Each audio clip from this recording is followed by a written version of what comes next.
최근 삼성전자의 주가 하락으로 많은 분들이 괴로워하실 거라고 생각합니다. 삼성전자가 많은 분들이 아시는 것처럼 올해 상반기 꾸준하게 주가가 눌리면서 조정을 받았지만 그럼에도 불구하고 8만원 언저리는 계속 유지를 했었거든요. 하지만 최근 며칠 동안 외국인의 이탈이 굉장히 강하게 지속됨에 따라서 주가가 빠르게 내려오는 모습을 보였고요. 삼성전자뿐만 아니라 SK하이닉스도 비슷한 모습을 보여주고 있는데요. 주가가 꾸준하게 흘러내리면서 특히 최근 들어서는 하락폭이 굉장히 큰 상황입니다. 제가 SK하이닉스와 삼성전자 관련된 영상을 거의 분기에 한 번씩 말씀을 드리면서 주가가 조정받더라도 너무 걱정하지 않으셔도 된다라고 말씀을 드렸었는데 저 역시도 최근에 이렇게 강하게 빠지는 주가가 굉장히 당황스럽고 저 역시도 어떻게 대처를 해야 되는지 많은 고민을 했었는데요. 이번 영상에서는 제가 판단하는 삼성전자와 SK하이닉스의 주가 하락 대처법, 그리고 제 주위의 애널리스트 분들과 기관 투자자 펀드 매니저 분들이 생각하고 있는 삼성전자와 SK하이닉스의 주가 대응법에 대해서 여러분들께 공유드리고자 합니다. 최근에 강한 주가 하락으로 많은 분들이 당황스럽고 고통스러우실 텐데요. 지금이라도 손절을 해야 하는지 아니면 추가 매수로 물타기를 해야 하는지, 도대체 어떻게 이 시장을 대응해야 되는지에 대해서 같이 한번 고민해보고 생각해보는 시간을 가졌으면 좋겠습니다. 자, 그럼 지금부터 시작하겠습니다.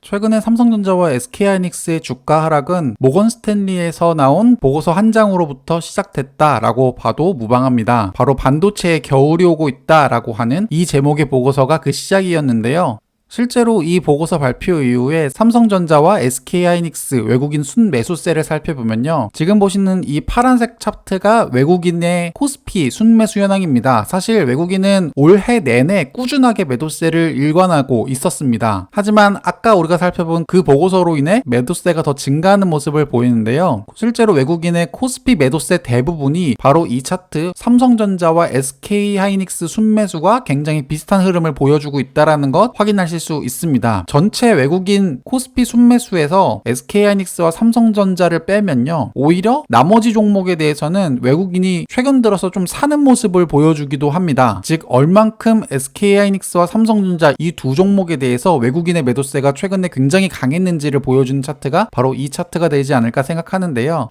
실제로 시가총액 상위 종목들의 최근 주가 변화율을 살펴보면요, 삼성전자와 SK하이닉스의 주가가 굉장히 가파르게 하락할 뿐 다른 종목들은 크게 조정받지 않는 모습을 보여줍니다. 자, 그럼 도대체 이 Winter is Coming 이 보고서에서는 어떤 이유로 SK하이닉스와 삼성전자에 대한 매도를 주장했는지 그 근거를 같이 한번 살펴보도록 하겠습니다.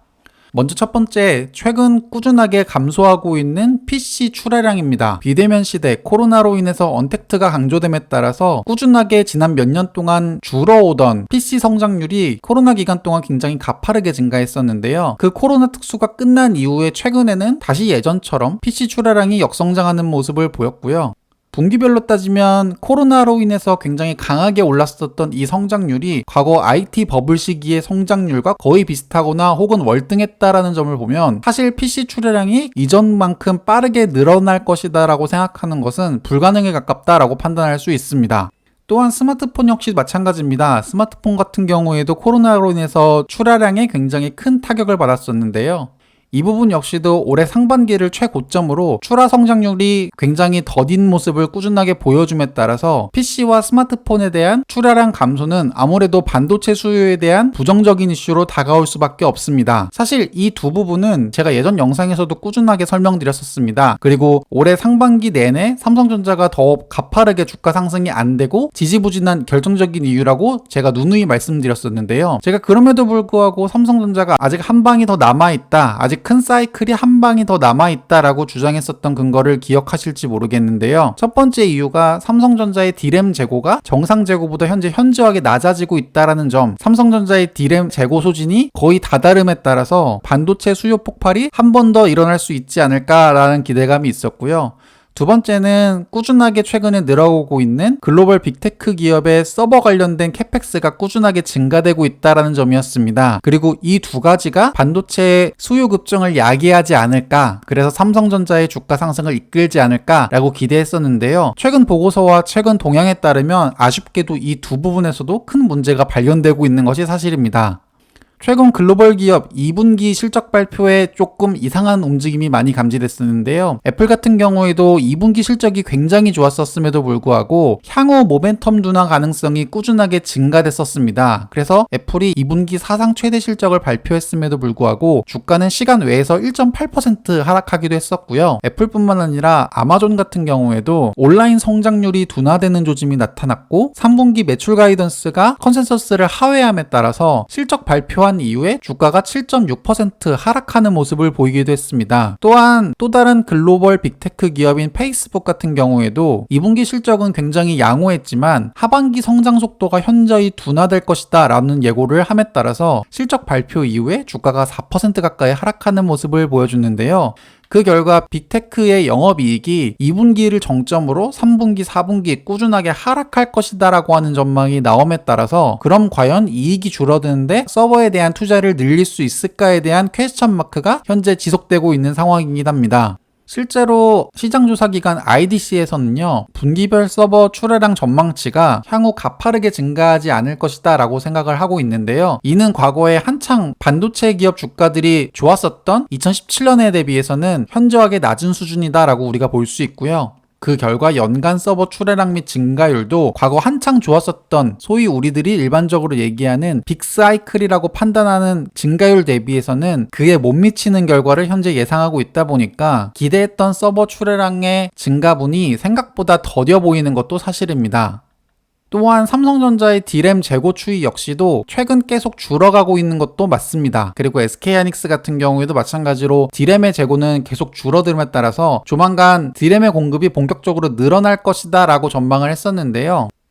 최근 D램 현물가 추이를 살펴보면 이와 같은 기대와는 조금 다른 양상이 나타나고 있습니다. 일반적으로 D램 현물가는 D램 가격의 프록시 역할을 하고 D램 고정가 역시 현물가와 굉장히 비슷한 궤를 보이는 특성을 갖고 있습니다만 제가 상반기 내내 삼성전자, SK하이닉스 주가가 더 갈 수밖에 없다라고 얘기했던 근거가 바로 D램 현물가의 상승이 D램 고정가의 상승을 견인한다라는 점이었는데요. 상반기에 실제로 D램 현물가와 고정가의 괴리가 굉장히 컸습니다. 그래서 이 현물가 프리미엄이 과거 3개년 정도를 봤을 때 가장 큰 프리미엄이었기 때문에 D램 고정가의 가격 상승이 얼마 남지 않았다라고 판단했고 이는 한 번 더 빅사이클을 낼 수 있는 모멘텀이 될 수 있다라고 판단을 했었습니다만 최근에 많은 애널리스트들의 전망과 달리 현물가가 오히려 빠지는 모습을 보여주고 있습니다. 어떻게 보면 의아할 수도 있는데요. 왜냐하면 D램 생산업체의 재고가 계속 줄어듦에도 불구하고 가격이 오르지 않고 오히려 빠진다는 것이 굉장히 의아할 수 있는데요. 결국 현물가의 가격이 내려가고 있다는 것은 D램 생산업체 입장에서는 재고가 줄어들고 있는 것이 맞지만 결국 세트업체에게는 재고가 쌓이고 있다는 것, 즉 서플라이 체인 어딘가에는 재고가 쌓이고 있다는 것이고 이는 결국 가격 하락세 전환의 조건이 만들어지고 있다는 것을 예고하기 때문이죠. 즉 많은 애널리스트들과 전문가들이 생각했었던 한 번의 사이클이 남아있다라고 하는 두 가지 근거가 서버용 D램이 폭발할 것이다 그리고 D램의 가격이 올라갈 것이다 라고 하는 기대감이었었는데요. 이 두 가지가 모두 무너지면서 모건 스탠리는 반도체에 겨울이 오고 있다라는 보고서를 냈고요. 그 결과 외국인의 매도세가 굉장히 강하게 실현되었다라고 우리가 볼 수 있겠습니다. 자, 그럼 이런 상황에서 결국 그러면 지금이라도 손절해야 하는가에 대한 대답에 저의 대답은 지금은 손절할 타이밍이 아니다 라고 생각을 합니다. 그 첫 번째 이유는요. TSMC의 주가 차트를 보더라도 사실 삼성전자 주가 차트와 그렇게 다르지 않습니다. 계속 올해 내내 꾸준하게 하락하는 모습을 보여왔었고요. 최근에 얘기가 많은 인텔 같은 경우에도 주가가 꾸준하게 하락하는 모습을 보였고 또한 텍사스 인스트루먼트 같은 경우에도 주가가 특별히 하락하진 않았지만 최근 6개월간 주가가 계속 지지부진한 모습을 보이면서 글로벌적으로 반도체 시장에 대한 우려가 있기 때문에 전반적으로 주가가 부진한 상황에서 삼성과 SK하이닉스의 최근 주가 하락은 너무 과도하다라고 판단할 수 있겠는데요. 실제로 최근에 삼성전자의 외인 순매수 상황을 살펴보면요. 최근 일주일간 있었던 외국인의 매도세가 지난 6년간의 데이터를 살펴봐도 그 전례를 찾아볼 수 없을 정도로 굉장히 강한 매도세였습니다. 삼성전자뿐만 아니라 SK하이닉스의 외국인 순매수 현황을 살펴보더라도 과거 6년간의 데이터를 살펴본 바 전례를 찾아볼 수 없을 정도로 굉장히 강한 매도세였다라는 점을 봤을 때 너무 단기간에 주가가 급락한 것은 비정상적으로 주가가 빠졌다. 비정상적으로 외국인이 굉장히 강하게 매도했다라는 것이고 이는 조만간 조정 국면에 들어갈 것이다라고 저는 판단을 합니다. 또한 최근 3년간의 삼성전자의 주가 차트를 살펴볼 때 올해 상반기 주가가 굉장히 높은 지점에서 지지부진한 모습을 보였지만 삼성전자의 실적은 늘 사상 최대치의 실적을 계속 갱신하는 모습을 보여줬거든요. 그래서 어떤 분들은 이 지점에서 우려를 하고 있기도 합니다. 왜냐면 실적이 계속 좋아짐에도 불구하고 주가가 꾸준하게 하락하는데 실적이 꺾이면 주가가 여기서 더 떨어지는 거 아닌가라고 우려하시는 분이 있는데요. 실제로 삼성전자 주가와 이익의 상관관계를 살펴보면 2000년부터 2010년까지의 데이터를 살펴봤을 때 이익이 하락하면 주가가 하락하고 이익이 올라가면 주가가 오르고 다시 이익이 떨어지면 주가도 살짝 떨어지고 이익이 오르면 주가도 오르는 굉장히 이익과 주가가 굉장히 비슷하게 흘러가는 모습을 한 10년 정도 보여줬습니다만 최근 10년 데이터를 살펴보면 조금 얘기가 다릅니다. 2010년부터 2016년까지 데이터를 살펴보더라도 실적이 오히려 떨어졌음에도 주가가 오르는 일도 있었고요. 반대로 주가가 내려감에도 불구하고 실적은 올라가는 경우도 있었습니다. 이런 것들이 계속 실적과 주가가 반대로 움직이는 모습을 2016년부터는 꾸준하게 보여주고 있는데요.